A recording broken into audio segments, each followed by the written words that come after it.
Hello, this is Will. I'm a real werewolf. Please like and subscribe to this channel if you would, or video or whatever. I've been asked to stop swearing by Louis, so as a favour, I'm going to stop swearing in this bit. Okay, my name's Will. I'm a real werewolf. I think we're on interview 15. Today I'm talking about when I was actually trained by the army. I'd been captured by the army. I'd been tortured and sort of interviewed and stuff by the army, and now they'd kind of taught me into doing work for them. So part of the agreement for that was I'd go away and do basic training and then specialist training. So I'm just going to give you that story today. I call it training the poochie. I've written it all down, so if it sounds like I'm reading something, it's because I'm reading something, because I can't remember it all in detail, so just fucking listen, okay? It took a lot longer learning the stuff that the intelligence corps needed me to know than anything else. That was tough stuff. The standard they required was crazy. I don't think they were used to teaching someone with my level of IQ, you know. I know it must be difficult for them to try and teach me because I'm so bright. Basic training was a lot of fucking fun. I was brought into the camp in Pierbright in the back of a big black van on a sunny Sunday afternoon under the eyes of the whole camp. This is no way making it evident to everyone that I was something very different than the average 17-year-olds that were on the course.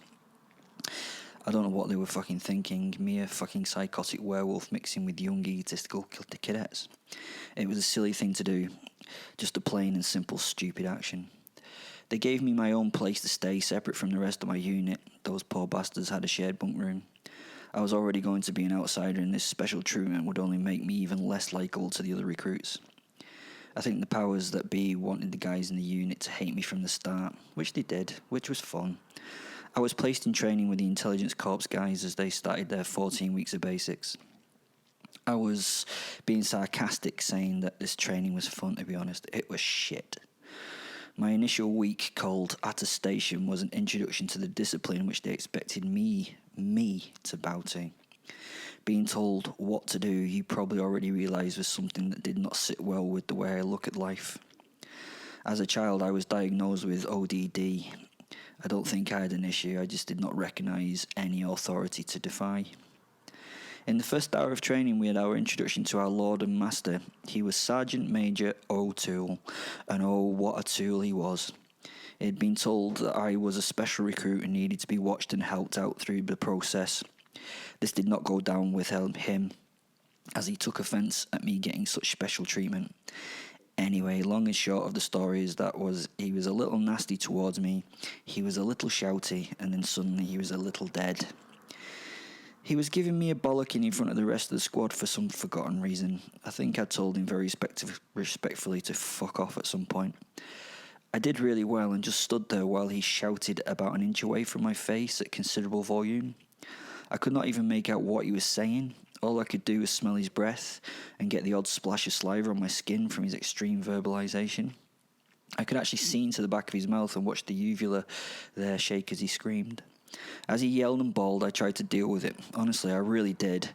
I tried to clear Fenrir from my mind, who was going mental at this point. Fenrir is my wolf soul. He's the bit that comes into me and makes me my wolf.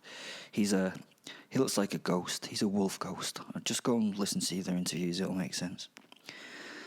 O'Toole was expressing his fury at the way the two of us had been treated. I had made a deal with the government that I would not hurt anyone on purpose during training. I mean, accidents could happen, but I'd promised I would allow myself to be treated like the other plebs under their command.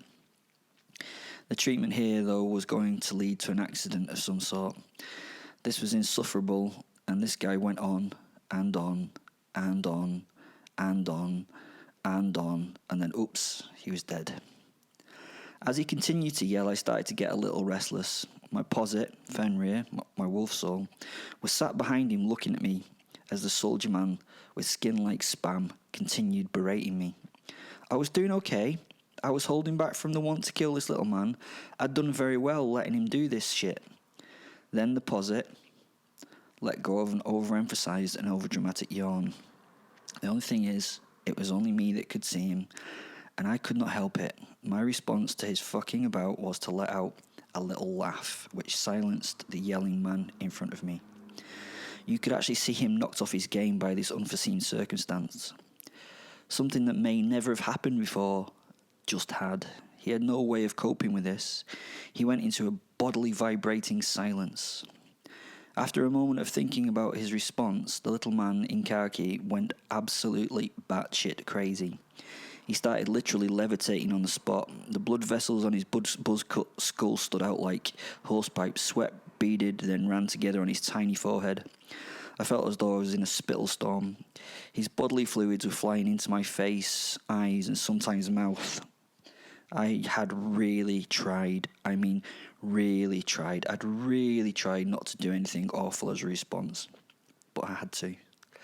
I gently reached out and gently grabbing his neck and drew him towards me gently by the throat and started to squeeze as I gently lifted him into the air. Gently.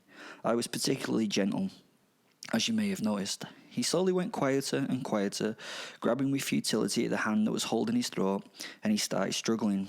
I slowly brought his face closer to mine, and I looked deep into his piggy eyes as he realised he'd fucked up. It was bliss, as his voice faded to gurgles, and finally he slowly stopped wiggling. His body had given up, his head turned purple, and he was dangling from my hand by the neck. I put my spare cupped hand to my ear and spoke to the dead body. "Sorry? What were you saying? I can't hear you anymore. What were you saying?" The rest of the squad was stunned and immobile, apart from the uncomfortable shuffle of feet. I continued to crush the tool's throat in front of them. The poor young guys had no idea what to do. I don't know if they thought that this might have been part of the training, but eventually I dropped the body on the floor, giving him a quick poke with my toe to see if there was still any life in him. I then turned to face my audience. "Oh shit," I said, "he's dead." I then looked around at the rest of the squad. I could see the horror and the confusion in their faces at what had just happened. I felt a little embarrassed, to be honest, and just shrugged my shoulders and looked at the floor. After a long silence, I felt a little more confident. I looked to my brothers in arms and smiled. Well, smiled with my eyes. None of them could actually hold eye contact with me, even though they were all potential killers, all with that potential to be killed. I then spoke to them. "Little fucker's not shouting anymore, is he?" I asked them, and then I raised my hands in the air, and I genuinely thought, that would lighten the moment. I poked the cooling body with my toe, and then I repeated the question to Dead O'Toole. "What were you saying, Sarge?" "What were you saying?" I said, cupping my ear and bending towards the body, emphasising that I was listening for a reply. No one else found it amusing, so I stopped trying to make them laugh. After a few moments of staring at the cooling corpse, I spat on him and walked back to my room. I was a little nervous, but very excited to see how they were going to handle this turn of events. As you can imagine, the army did not really enjoy my reaction to the O'Toole, especially the killing him bit, but they managed to write it off as an accident during training, and his widow and children got a substantial package from the government. To be honest, I was sure that he would not be missed by most. He was a grade A dick. I never saw the other recruits again, although strangely a week later they mentioned a trainee squad of soldiers on the BBC News had been killed in an awful helicopter crash out of their base camp. I always wondered if that was them. Not that I cared particularly about the soldiers themselves, but if they'd killed them to cover me, then that meant I was super fucking important. I liked that idea. I did basic training on my own. The powers that be thought that would be best, and the raw recruits were probably better off without me. They were right. I was treated with a new level of respect and followed the orders that I was given. No one shouted at me or tried to belittle me, so it all went very well. I did my basic training and left the little base just as a rumour. Now I moved on to the Special Forces training that I had so wanted to attempt. I would have to complete the 6-month course that would allow me to be part of the SAS. Sorry, not the SAS, but the SRR, Special Reconnaissance Regiment. That they are linked to the SAS, but they're not the SAS. I'd read about this course called Selection as a kid. It intrigued me that it was the ultimate test for only the strongest people to undertake. This was the craziest physical and mental test that any human could take to see if they were tough enough to be the best. I did not have any of the prerequisites for the course, but my handlers did not seem to mind. The trip to Wales consisted of me in the back of a minibus again. I was always in the back of a minibus or a van for these trips. I was always separated from normal human beings. I don't know if that was for their safety or if it was to build this idea that I was something different. Again, we were doing hundreds of boring miles on the motorway. The two soldiers with me were quite entertaining as I listened to them boast about their late-night conquests and the operations that had been on and other crap of which men's banter consists. The van itself took on the smell of close-quartered men everywhere with a mixture of body odour and farts. Luckily, I had my music to soothe my mind and my posit for company, so I never felt lonely or bored. It was always great sitting and talking to the posit. We discussed how we would kill and escape from these guys and the particular modes of torture we would undertake with them. Always a fun discussion, and there were so many various things we could do, it never got dull. The drivers were supposed to take it in turns to drive and rest, but they just chatted constantly and stayed awake on caffeinated energy drinks and cigarettes. The smoking had been out our only bone of contention on the journey, but they soon stopped smoking in the van when I told them that I had no compunction in killing them. One of them had to show the other that I meant it.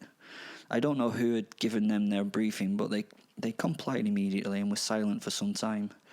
I sensed the anxiety and fear pheromones ooze off both of them. They had obviously been told I was not to be taken lightly. We travelled up the M4 and crossed the Severn Bridge and made our way to a little base in Senny Bridge, which would be my home for the next few weeks of training. The training was actually a quite nice experience for me. I love to be in the mountains, and the Brecons were quite bleak with enjoyable views. Wales is the greenest place ever. It is green with green, then another green in between those greens. There are very few trees, and unsurprisingly for Wales, very few sheep, so I have no ideas what the locals did at night in the Brecons. Probably their sisters. We arrived at a little base, and I, as usual, was late to arrive and came under the need-to-know banner. I think the other recruits had been pre-warned about me to some degree, so I wanted very little to do with me. They wanted very little to do with me, and to be honest, I didn't really want very much to do with them. Looking back on it, I think they may have thought that I was part of a selection process somehow. I often caught them looking in my direction, but contact was rare, and only for moments. I ate by myself on a separate table from the rest of the guys. They all seemed happy for this to be the case, and it felt right to me too. Posit and I would love sitting and creating an uncomfy atmosphere that ruined their simple meal times. I would always arrive a little late to a room full of laughing and bantering men that would stop immediately on my entrance. I would always be polite and greet everyone. Proper psychos never show any anger or hurt. Laughter and smiles hide our true intentions. We just save up the malice to take it out on others a little later if we can be bothered. I was disappointed, to be honest. These were supposed to be the ultimate men and the superior warriors of the world. They were not that at all. They were just hill runners who could sit still in a cold for a few days and fire guns. They were really disappointing. I was without a doubt the most superior being there. Even just in my human form, I was the best. The food was adequate and contained lots of calories, unspecified meat pie and gravy peas and chips, followed by some pudding in tin custard. I missed raw flesh, but I'd made promises on that front. The meals were as if I was back at school, but I knew that the food would be a test as well as everything else here, so I ate heartily, having my usual 5 or 6 servings. I needed the significant calorie loading of plenty of food. I was a werewolf, so I'm a metabolic burning marvel. I could sense that those around me were all tough men, very tough men, and there was a mixture of fear and confidence in that room about what was going to take place over the next few days. The first month was really about walking and navigating in the mountains. We would slowly be pushed into becoming physical specimens through daily training that was always close to pushing the normals to exhaustion. A lot of them were struggling with the physical nature of what they were undertaking. I think that my lack of stress and my actual enjoyment of the process was annoying them somewhat. None of them could keep pace, and they realised early on in the set of hill walks that I was not a usual candidate. Even compared to these supermen, I was something different. On the initial walk, some of the guys had already decided they would try and compare dick size. The sensible guys in the group kept a simple pace and that they knew they could maintain for hours. The dick swingers pushed to the front and tried to make it some sort of race. The actual PTs who were leading the party warned them against this, but went with them, knowing that the recruits would regret their decision. I suppose you pathetic beings have to try to promote your self-esteem somehow.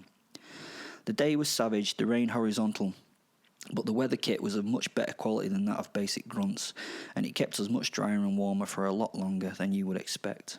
I could feel the others suffer as the temperatures decreased, and the cold water finally drove its way through their clothes to their skin. They were miserable, but managing to carry on against the odds, as the initial cheery banter died away, and the silence of the hard slog took over. I began to thrive in their weary breakdown. Their misery imbued me with energy to push. The day was grey and the clouds screened the mountaintops from us. It was treacherous and slippy. The normal men, with their lack of my complete dexterity that the more superiors have, would often fall and struggle like ickle baby deers on ice. It was not long into the trek that one man fell and turned an ankle. A prevalent injury in selection, I was led to believe. I made a joke about the fact that we should already get used to just leaving those who could no longer continue. I laughed and added that if we ate him, it would help us with the journey. I thought my joke was funny, but no one else found it so. To mollify them, I picked up the invalid and laid him across my shoulders on top of my 80-plus pound pack. The rest of the group looked upon this action in disbelief, but none of them offered any other ways to solve the problem. So I carried him happily until we got to a point some 3 clicks out of our way. There we met a Land Rover that took him back to the camp. These forced walks are not supposed to be a test of fitness. All these men were super fit. It was a mental test of how the strength of your mind could overcome your physical body. All you had to do to succeed was to just keep going, keep throwing one foot in front of the other. This was no competition for these men, really. The last thing any of them needed right at this moment was someone to push the pace. For normal humans, it is all about if you can deal with the mental hardship of this situation. For me, it was just a nice little walk. I knew that the pack that I wore was a few more pounds heavier than the other packs that they had loaded, but it was not a physical test for me. It was a slight mental test due to the monotony of the march and the terrain. The rain did not bother me. The cold was not a worry to my body. If it had not been for the humour of the posit, I think I would have given up through sheer boredom. He always brightened my life with his antics and jokes. At first, I just kept up with the front runners, then I started to push, not too much, just hard enough that it would be a moderate increase in the pace, just enough that they or anyone else could not notice the increase of pressure. I knew that I was under scrutiny by the powers that be. I knew they were watching how I would interact with the group members, to see if I would play well with others, to see if I would maybe, find some special empathy for them, so I tried to do only small annoying things so that it was hardly noticeable. Just a simple note of cruelty. As I pushed, they initially tried to keep up, but eventually they started to flag and fall. The group leader, the chief physical trainer, was maintaining time with me, although even he eventually slowed after all the others had dropped back. I remember him turning to me and saying, "Right, mate, you've done it, no more to prove." He gasped. These humans are pretty damn pathetic. They really are. Honestly, they're supposed to be super soldiers. Over the next few days and weeks, I broke all the records set by any man that had made the selection, and I kept myself to myself as a few of the others dropped by the wayside. Eventually, this section of the famous selection was over with one last high walk, which of course I ran because I'm a cock, and came in first, halving the record time posted by any other cunt. As it was the last night, I think a few of the less wise boys in the group decided they were going to give me a scene to, as they say in Britain. They waited for me after I had a shower, and 4 of them tried to bully me and then beat me down. I broke and smashed their pathetic human frames. I did not kill them as I had made a promise, but each of them would be carrying the scars and the memories of that night's stupidity. I did not even become wolfine. I just put each of the men down quickly and efficiently. I showed them no malice and did not linger to torture them physically, mentally or emotionally. I just broke them and walked away. Again, I think it had been a test from the bosses in order to see if I would revert to type. I think I passed the test. The next part of the selection process was in the jungle. I've no idea where we were, but the guys who were with me now gave a wide berth and a lot of respect, and communicated with me when they needed to. In the jungle we learnt the SF tactics, the weapon drills and standard operating procedures. I realised I was constantly assessed, and that assessment was showing that I was a loner and a me in a team player. I really enjoyed the jungle time. It was a beautiful place where I could hunt after dark in my wolf form. In doing this, I was learning my own system of tactics for my other forms in this environment. I could also supplement my diet by the flesh I consumed from the wildlife. I took on my hunts. It was great. At the end of this period, I was the only one amongst the remaining group who had not lost significant body weight or had contracted some tropical disease or infection. I did not even shit the worms that the rest of them had in their bellies. After that, there were a few months of employment training in specific areas in which I was going to work. Surveillance and reconnaissance, counter-terrorism, survival in hostile situations, signals and stuff. The only bit that actually tested me was the parachute training. I really did not enjoy throwing myself out of a perfectly good plane. Wolves were not meant to fly, and when communicating with the chief the night after the particular segment, I told them that it would never happen again. My posit really did not enjoy the free-falling experience that he went through. Can you imagine? The ghost, not tied to anything, floating alongside me. I also thought that I might be able to survive just simply jumping from a plane at height. However, I was unwilling to test the theory at this or any future point. No fucking parachuting was a new rule. The last part selection was my favourite. It was the survive, aid, resist and extract part of the process. We were dropped into the Brecon Beacons with minimal kit and told that some shit-hot professional soldiers would hunt us. As soon as I was dropped off and at safe distance, I transformed. Hunters became the hunted, and by the end of the next couple of days, many of the professional soldiers regretted their confidence and that particular operational outcome. They did not capture me, and they did not evade me. In fact, several went missing themselves. It was 1-0 to Fenn and myself, and by the end, it was fun. I then walked back into the camp with a smile on my face, naked and proud of what I'd done. They'd not taken me or found me. They would not have beaten a wolf in the mountains. Not one 8 feet tall with tactical mind of a vicious bastard. The last bit of training was the resistance training. No, not weights, you dildos. This was the test for our ability to resist interrogation. We will not go into the details of what they tried to do. Mostly it was putting me in uncomfy positions and making me stand still with white noise and shouting. It was so funny as it had little effect on me. They even tried violence. I knelt with a bag on my head and my hands tied behind my lower back. Suddenly I was struck on the back of the skull with something heavy and solid. It knocked me forward on my face, and unseen by my attackers, my face opened into an open smile. I felt them start to kick me and beat me, shouting and swearing. They were deriving pleasure from the violence they could commit on me, and it was also ridding themselves of all that pent-up frustration, that frustration that every man builds in their respective lives. As they kicked and punched at my body and head, I allowed myself to fail and fall to the floor. I, for no reason, started laughing, and they kicked harder for the next second or two. Then I transformed. The next 10 minutes went very sweet indeed. I did not put these 4 men through difficult postures. I tore them apart, and a few minutes later greeted the squad of armed men in the human form with bloody face and hands. And when they asked, I said, I think I can resist interrogation, okay, boys? I introduced them to the parts of the 4 men that had just nicely spread around the room. I slept sound and untouched that night in my room. No one had bothered me as I wandered through the camp to the showers. People had disappeared and got out of my way, nicely for me, as I passed between the buildings. I smiled to myself and enjoyed my last night. Finally, I could reveal myself, so I turned into my werewolf form, knowing that the eyes that saw me would never forget. The next morning, the chief was waiting outside my door. He had been flown into by a helicopter to remove me from the camp. I asked him, what, no breakfast? He pulled on his peak cap of his green camo cap and looked down. No, Will, not after last night's supper. I did tell him, they had it coming. And then he said, no, they didn't. You are a fucking bully, he replied, sighing and looking at the sky. Only bullying the bullies, boss. I smiled. I did not get a passing out parade or a pretty certificate or anything.